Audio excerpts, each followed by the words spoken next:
On Global TV News Prime, President Bola Tinubu says National Assembly can make changes to tax reform bill.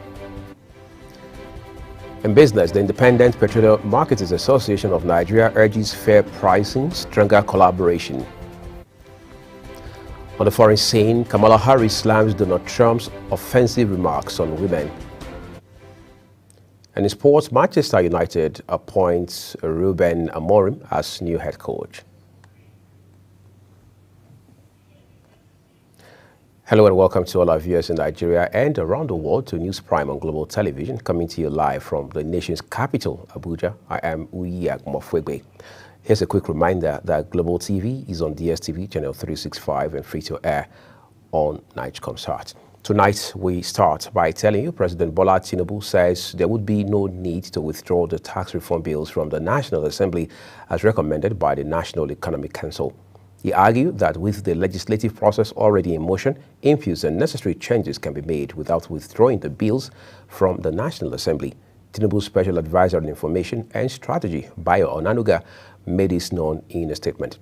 He said the President commends the National Economic Council members, especially Vice President Kashif Shettima and the 36 state governors for their advice. Chief of Defense Staff General Christopher Musa has called on the Military High Command to work as a team to secure the country peacefully. The Defense Chief made the call during the formal taking over the ceremony of the newly appointed Acting Chief of Army Staff, Major General Olufemi Oluyede, in Abuja. Samuel Odi has the story. General Musa noted it is unprecedented to have an acting chief of army staff when there is a substantive chief of army staff, who unfortunately is indisposed, noting that Major General Oluyede will be acting until the President, Commander-in-Chief of the Armed Forces, decides otherwise. In the interim, based on the powers conferred on the President, Commander-in-Chief of the Armed Forces, he has decided and directed and appointed an acting Chief of Army Staff with the full powers and responsibilities of the Chief of Army Staff until the President decides otherwise.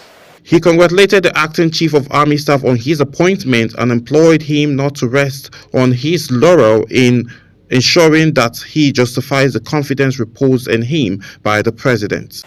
You have to note that your selection was based on your vast knowledge of military leadership at all levels, character and competence. You are a member of a larger team of professional soldiers who are saddled with the responsibility of defending the territorial integrity of the Federal Republic of Nigeria by land, sea, and air as captured in our Constitution.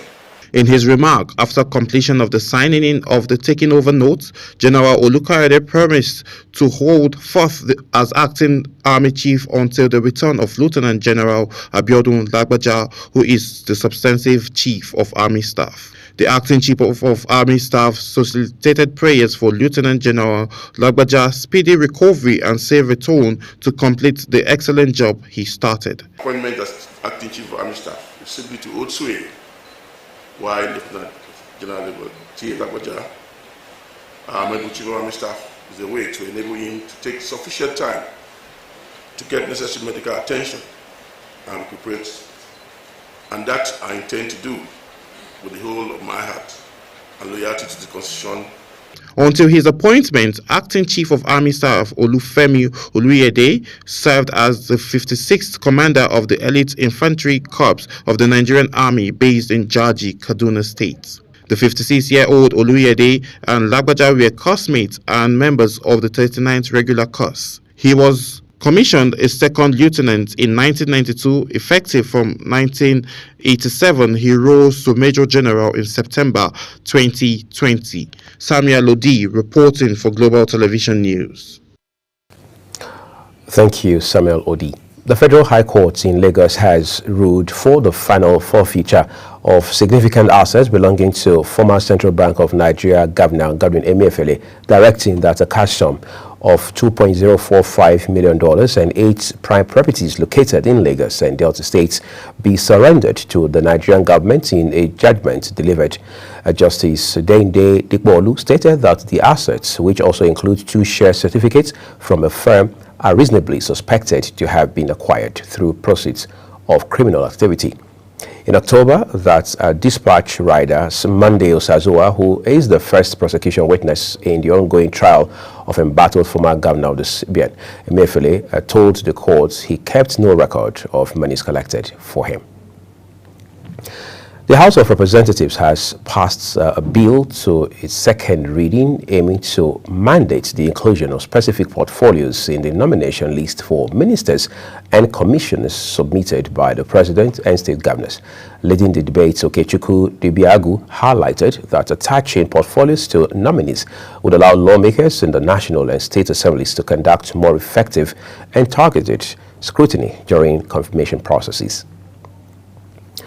Minister of Power Adebayo Adelabu has advised state governments to find an alternative to power generation in the country. The minister gave the advice during a one-day working visit to Kano State against the background of the recent blackouts in some northern states. Global Television's correspondent Idris Jibrin brings us details. Arriving the VIP wing of the Malam Aminu Kano International Airport is the Minister of Power Adebayo Adelabu, alongside other top government delegation from the Federal Capital Territory. The visit is to inform the people of Kano State and northern Nigerians in general the cause of the blackout in the region. The issue of electricity supply is not one that one entity can handle alone. It must be a collaborative effort. The minister reiterated the determination of the federal government to restore power to the affected states, adding that it has no intention of marginalizing any section of the country over electricity distribution. Alternative power source, which I also mentioned when I was delivering my speech, that is the way to go. Sincerely, that is the permanent solution to having negative impact of grid disturbances. Just like we had the vandalization of transmission lines, it affected the entire northern states. Especially the one that we are here, 1 megawatt Bagaja, is just to provide energy security, for the citizen in the state. And the Honorable Minister is also talking about bringing investors that will construct a plant that will give around 100 megawatt. Receiving the minister at the Kano State Government House, Governor Abba Kabir, represented by his Chief of Staff, Shehu Wadasa Agagi, told the minister that the state government is working very hard to establish independent power project which has already reached 70% completion stage. The blackout causes significant loss in billions of naira to the industries in the state, also affected the areas of revenue generation, health sector, healthcare sector, and day-to-day activities of the populace. Kano State and several other northern states have been without electricity for almost 10 days, though only yesterday light was restored to some states in the north, a situation attributed to the activities of bandits around the 300 kV line along Kaduna-Shiroro power distribution axis. From Kano, Idris Jibrin reporting for Global Television News. Thank you, Idris, for your reporting tonight. The House of Representatives has urgently called on the Federal Ministry of Works, Federal Road Maintenance Agency, FEMA, and the Federal Road Safety Corps, FRSC, to deploy personnel and resources to the Suleja-Lambata-Bida Highway to alleviate severe gridlock and restore traffic flow. The House also directed Ministry of Works to conduct an emergency assessment of the highway, engage with the contractor handling the project to determine the reasons for delays and propose long-term solutions to prevent future occurrence. Former Vice President Atiku Abubakar has reacted to the disturbing viral videos of malnourished children being arraigned before a federal high court in Abuja. This was disclosed in a statement issued by his media team. The protesters who were arrested in Abuja, Kaduna, Gombe, Jos, Katsina, and Kano states were being accused of treason, among other offenses. However, 4 of the detained demonstrators, mainly minors, were said to have been hurriedly rushed out of the courtroom after they had struggled to stand on their feet.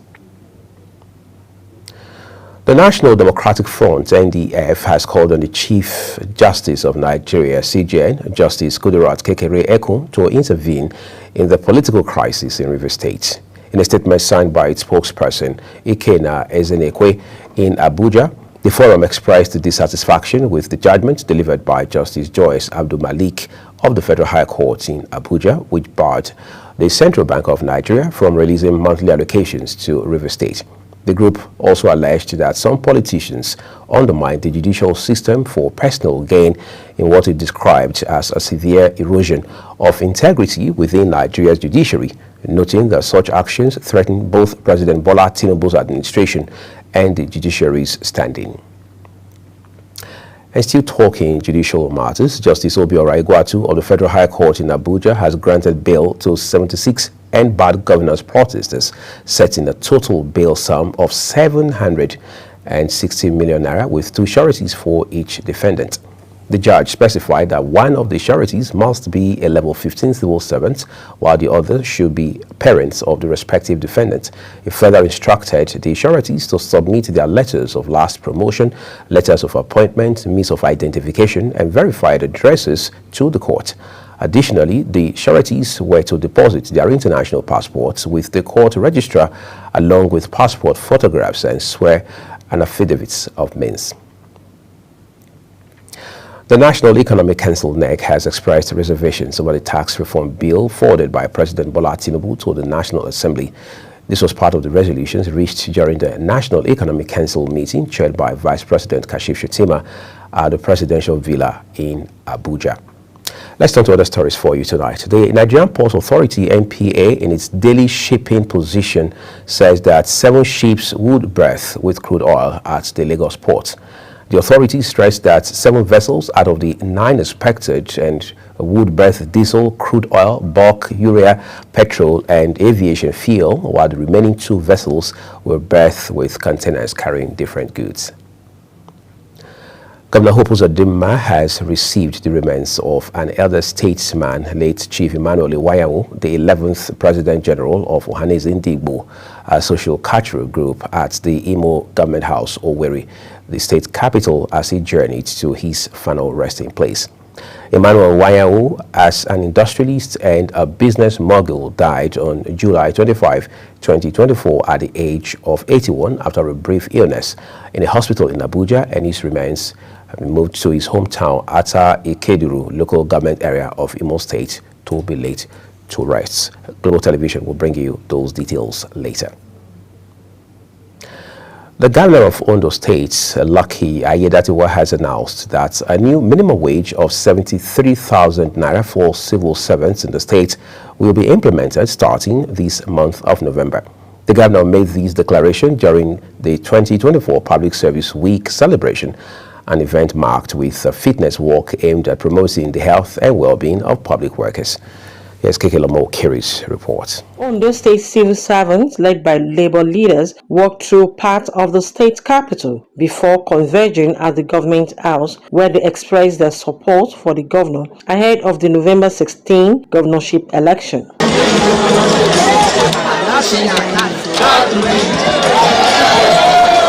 In his address to the workers, Governor Aiyedatiwa emphasized that the welfare of the civil servants will continue to be a priority of his administration. He says the minimum wage is a testament to his administration focus on improving the quality of life for the state workforce. The governor added that a committee was set up to work out the implementation structure of the minimum wage, which has been concluded and will be given necessary approval for payment. What I believe should be done, that these people that we regard as the engine room of any government, they need to be taken care of.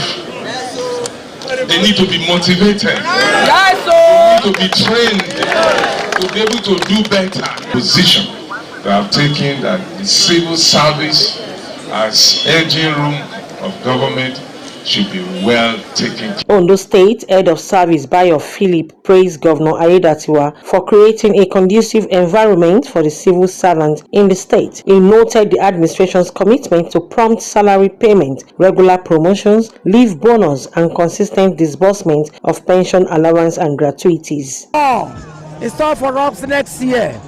This will challenge us to work more, to be prompt, for us to deliver excellently on our beats, and for us to be very, very patriotic to this government.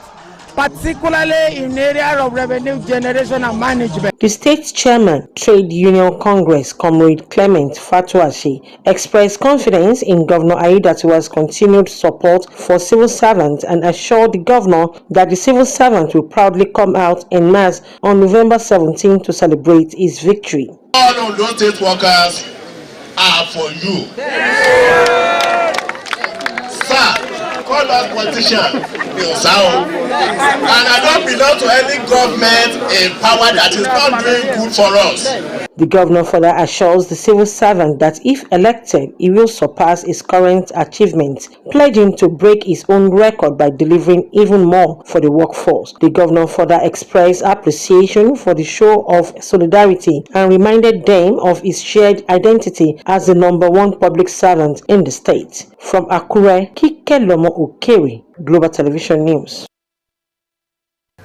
Thank you, Kikelomo. Members of the Kogi State House of Assembly have decried the illicit intake of hard drugs by some youths in that state. In a motion of urgent public importance moved on the floor of the Assembly, the member representing Lokoja constituency, Ben Tijani, called for the establishment of a rehabilitation center to cater to the needs of victims of abuse such as drugs, rape, and other mental challenges. Elsewhere, no fewer than 20 passengers from 5 vehicles have been reportedly kidnapped on Mariga-Kontagora Road in Niger State. Speaker of the Niger State House of Assembly, who also represents Mariga constituency, Barrister Abdulmalik Sarkindaji, made this known in an interview with journalists. He stated that the incident happened when bandits blocked Mariga-Kontagora Road between Bambalamba and Berry. The speaker was reacting to the military refutal that bandits were not on its training ground in Kontagora local government area of the state. You're watching the live broadcast of News Prime on Global Television, coming to you from Nigeria's capital, Abuja. When the news returns tonight, Nigeria sets January 28 for $5 billion Africa Energy Bank takeoff. We have those details, including foreign exports, for you when we return. Do stay with us.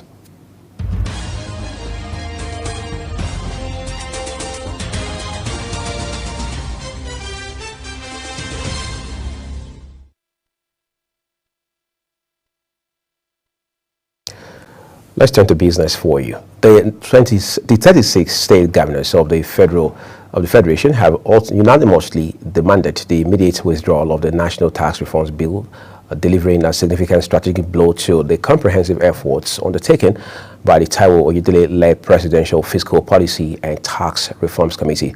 The governor, speaking during the National Economic Council, Nigeria's highest economic advisory body, asked President Bola Tinubu to withdraw the reforms bill. Of course, the president has now advised that the National Assembly should continue their legislative process, while stakeholders can continue to also make inputs as necessary. In a different development, the Independent Petroleum Marketers Association of Nigeria has said high logistical costs associated with buying petrol from the Dangote refinery have driven independent marketers to seek more affordable options at other depots across Nigeria.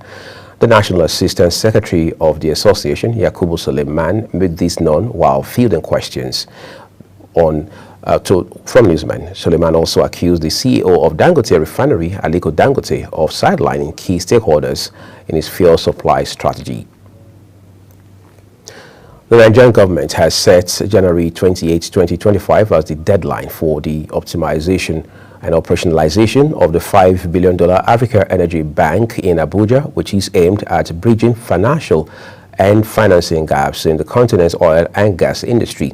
A Nigerian delegation led by the Permanent Secretary of the Ministry of Petroleum Resources, Nicholas Ella, at the African Petroleum Producers Organization made the disclosure at the 19th Executive Board meeting of the organization in Yaoundé, Cameroon. According to a statement issued by the ministry, Ella reiterated Nigeria's commitment to the ideals of the organization and the immediate setting up of the Energy Bank in Abuja. On a foreign scene, days ahead of the elections in the United States of America, Democratic Vice President Kamala Harris has slammed Republican former President Donald Trump for what she called very offensive remarks about women as she pressed her case that his misogyny has no place in 21st century America. As they chase one another through the 7 swing states expected to decide the election, Harris is conveying a more upbeat message with her final stop of the day at a star-studded rally in Las Vegas, where she was introduced by pop maven Jennifer Lopez. Harris targeted Trump over his remarks when he told the rally he wanted to protect American women, whether the women like it or not, branding the comments as offensive to everybody. A drug trafficking-related shooting in the western French city of Poitiers escalated into a brawl, potentially involving up to 600 people. French authorities say 5 people were seriously injured in a drive-by shooting at a restaurant in the city, including a 15-year-old boy who was left in critical condition after being shot in the head. Interior Minister Bruno Retailleau described the incident as an alarming sign of drug-related violence escalating in the country.